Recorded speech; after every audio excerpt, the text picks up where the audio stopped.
अस्सलाम वालेकुम। BSc first से बायोटेक्नोलॉजी में हम पहला यूनिट बायोमोलिक्यूल्स वो आज उठाएंगे। सबसे पहले हम बायोमोलिक्यूल्स की डेफिनेशन देखते हैं।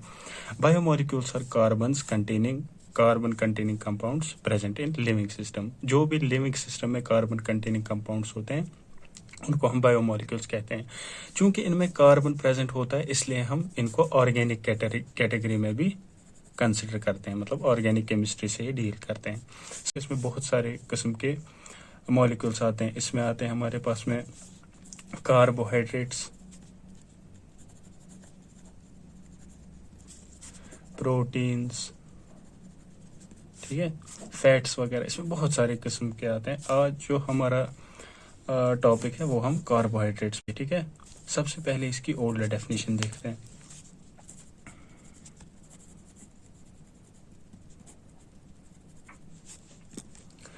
ओल्ड डेफिनेशन के अकॉर्डिंग ये क्या होते हैं? These are hydrates of carbon. General formula CxH2O। मतलब क्या है इसका? सिंपली हम कार्बन लेते हैं और उसके साथ वाटर, ठीक है, CxH2O, ठीक है। ये हम पहले जो ओल्ड डेफिनेशन थी उसके अकॉर्डिंग जो भी कार्बन कंटेनिंग कंपाउंड्स होते हैं उनमें वाटर हो और कार्बन हो तो हम उनको कहते हैं कार्बोहाइड्रेट्स। मगर इसमें ये जो ये ओल्ड डेफिनेशन थे इसके कुछ मतलब ये एक्सेप्शंस थी, ये सब कंपाउंड्स के लिए एप्लीकेबल नहीं थी। मिसाल के तौर पर हम लेते हैं एसिटिक एसिड CH3COOH। अगर हम इसको इस हिसाब में ओल्ड डेफिनेशन के अकॉर्डिंग लिखने की कोशिश करेंगे तो ये कुछ इस तरीके से हमें दिखेगा, C2H2O होल ट्वाइस। ये इसको ओल्ड डेफिनेशन के अकॉर्डिंग तो ये इसमें आ जाता है, ठीक है। ये कार्बन भी कंटेन करता है और वाटर भी कंटेन करता है, कार्बोहाइड्रेट्स। मगर ये हमें पता है कि ये एसिड है, ये कार्बोहाइड्रेट नहीं है। दूसरा इसका जो एक्सेप्शन है वो देखते हैं हम।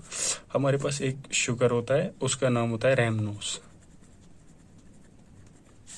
उसकी फार्मूला होती है C6H12O5। अगर हम इसको कन्वर्ट करने की कोशिश करेंगे ओल्ड डेफिनेशन के अकॉर्डिंग तो ये कुछ इस तरीके से दिखेगा, C6H2O5H2। इसमें कार्बन है, वाटर है, मगर इसमें H2 मॉलिक्यूल अलावा आ जाता है। तो ओल्ड डेफिनेशन के अकॉर्डिंग ये कार्बोहाइड्रेट नहीं होना चाहिए था, मगर ये कार्बोहाइड्रेट असल में होता है, ठीक है। ये कार्बोहाइड्रेट की कैटेगरी में आता है। तो इसी के लिए अब मॉडर्न डेफिनेशन बनाई गई।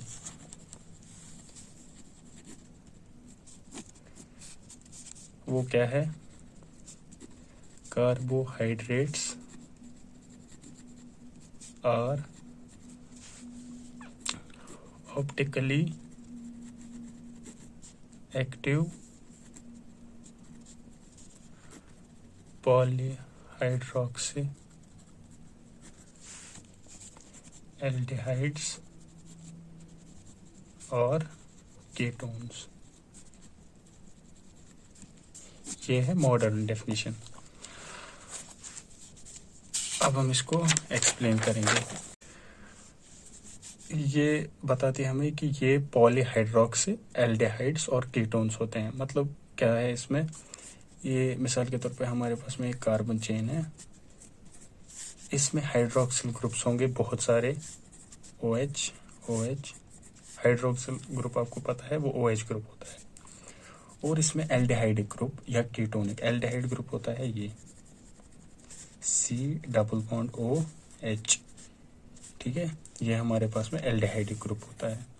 और कीटोनिक ग्रुप वो होता है C डबल बॉन्ड, ठीक है, C डबल बॉन्ड और H, ठीक है। तो ऐसे कार्बन जिसमें बहुत सारे हाइड्रोक्सिल ग्रुप्स हो और एल्डिहाइड या कीटोन हो तो हम उनको कार्बोहाइड्रेट कैटेगरी में कंसिडर करते हैं। अब आप कोई इस तरीके से मैं आपको ये समझाने की कोशिश करूँगा। हम एग्जाम्पल लेते हैं। हम लेते हैं एग्जाम्पल प्लस डी ग्लूकोज की, ठीक है। अभी आप इनसे कंफ्यूज नहीं होना, ये प्लस क्या है, डी क्या है, ये मैं आपको आगे दिखाऊंगा ये क्या है। हम इसका स्ट्रक्चर देखेंगे, एलैबोरेटेड स्ट्रक्चर। इसका स्ट्रक्चर इस तरीके से होता है।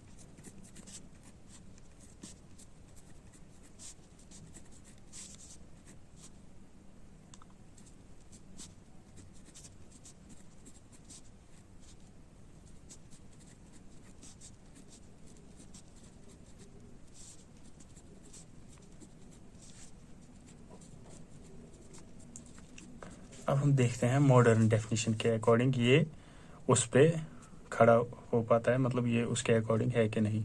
सबसे पहले कार्बन चेन, वो तो होगी क्योंकि हमने पहले ही डिफाइन किया है कि बायोमोलिक्यूल्स में कार्बन होते हैं, ठीक है। कार्बन चेन आ गई। अब देखिए इसमें बहुत सारे हाइड्रोक्सिल ग्रुप्स है, ठीक है। तो पॉलीहाइड्रोक्सी वाली इसने सेटिस्फाई की, पॉलीहाइड्रोक्सी, ठीक है। और इसमें या तो एल्डिहाइडिक ग्रुप होना चाहिए यहाँ, या कीटोनिक ग्रुप। यहाँ आप देख रहे हैं ये एल्डिहाइडिक ग्रुप है, तो इसमें एल्डिहाइडिक ग्रुप भी है, तो ये हम कार्बोहाइड्रेट में कंसिडर करते हैं। अब हम इनकी प्रॉपर्टीज देखते हैं। ये हो गया हमारा डेफिनेशन पार्ट, वो आपने अच्छी तरीके से समझा होगा। अब हम इसकी प्रॉपर्टीज देखते हैं। 3 इंपॉर्टेंट प्रॉपर्टीज है इसमें। सबसे पहली जो हम देखेंगे वो है ऑप्टिकल एक्टिविटी। ऑप्टिकल एक्टिविटी इसमें होता क्या है, हमारे पास में एक किस्म की लाइट होती है जिसको हम कहते हैं प्लेन पोलराइज्ड लाइट, पीपीएल, ठीक है। और हम यहाँ पे कोई कंपाउंड लेते हैं इस कंटेनर में।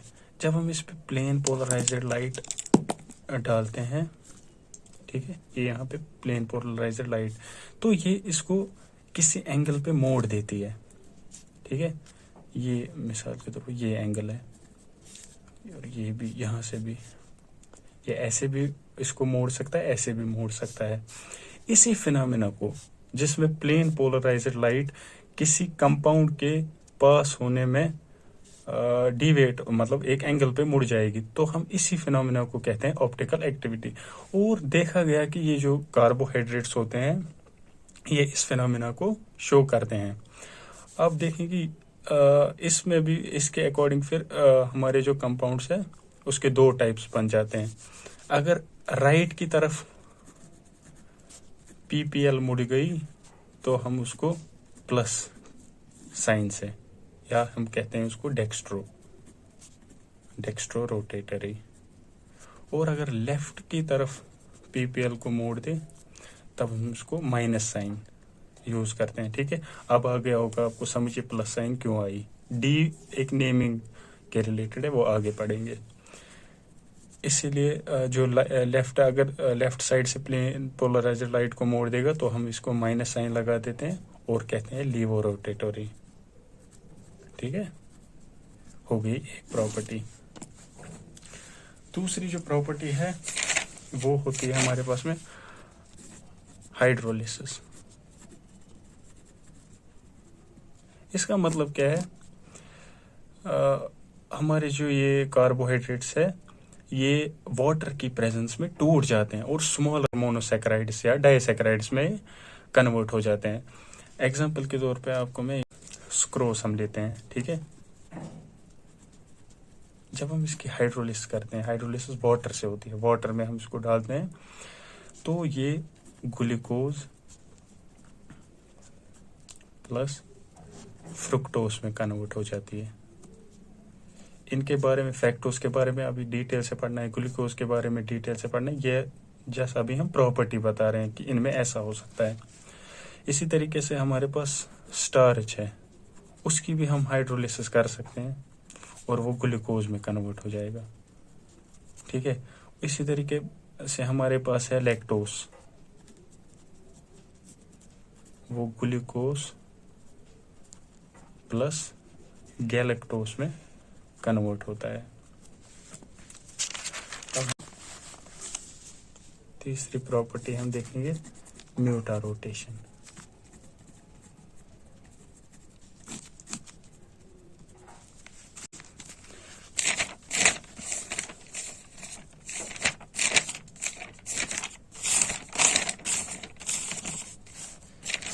म्यूटा रोटेशन की पहले हम डेफिनेशन लिखते हैं। Change in angle when both forms are present up to equilibrium condition. ठीक है, इसका मतलब क्या है? जैसे मैंने आपको बोला था कि प्लस डी ग्लूकोज होता है हमारे पास, ठीक है, पहले ही। इसका ये एक आइसोमेरिक फॉर्म है, इसमें दूसरा होता है माइनस एल ग्लूकोज। ठीक है, ये दो फॉर्म्स होती है। ये क्या है? ये आइसोमर्स होते हैं। ठीक है, आइसोमर्स आपको इस तरीके से समझ आएगा। आइसोमर्स में फॉर्मूला सेम होती है, ठीक है, मगर स्ट्रक्चर में कुछ इसमें जो स्पेशल अरेंजमेंट है उसमें चेंज आती है। जो ऑप्टिकल एक्टिविटी होती है, इसमें कंपाउंड दो फॉर्म्स में एग्जिस्ट कर सकता है, जैसे प्लस और माइनस। ठीक है, प्लस वाला प्लेन पोलराइज्ड लाइट को राइट में मोड़ देगा और माइनस वाला लेफ्ट में मोड़ देगा। ये इन दो फॉर्म्स में एग्जिस्ट करता है। अगर हम इन दोनों को ले एक ही कंटेनर में, ठीक है, ये मिसाल के तौर +36 डिग्री पे मोड़ता है प्लेन पोलराइज्ड लाइट को, और ये -80 पे। ठीक है, माइनस हम इसलिए लगा रहे हैं क्योंकि लेफ्ट साइड से मोड़ रहा होगा। जब हम इकट्ठे इनको डालते हैं एक कंटेनर में, तो इनकी ओवरऑल जो एंगल होता है वो चेंज हो जाता है। मतलब क्या है? अब जब हम इस पे ये मिक्सचर बना है हमारा, ठीक है, अब जब हम इस पे प्लेन पोलराइज्ड लाइट डालेंगे तो ये ओवरऑल एक ही एंगल देगा। ठीक है, तो मिसाल के तौर पर वो एक्स एंगल होगा। तो ये एंगल और ये एंगल मिला के चेंज हो गई। पहले ये 36 था, ये 80 था, माइनस वाला 80 पे घुमा रहा था और प्लस वाला +36 पे। अब जब एक साथ है ये, तो ये एक ही एंगल पे रोटेट करेंगे, एक्स मिसाल के तौर पे होगा। इसी चीज को, ये जो एंगल चेंज हो गया हमारा, +36 भी और माइनस भी, अब ये कुछ एक्स एंगल पे मोड़ रहा है हमारे प्लेन पोलराइज्ड लाइट को। तो इसी फिनोमेना को हम कहते हैं म्यूटा रोटेशन, जो कार्बोहाइड्रेट्स में प्रेजेंट होती है। Thank you so much.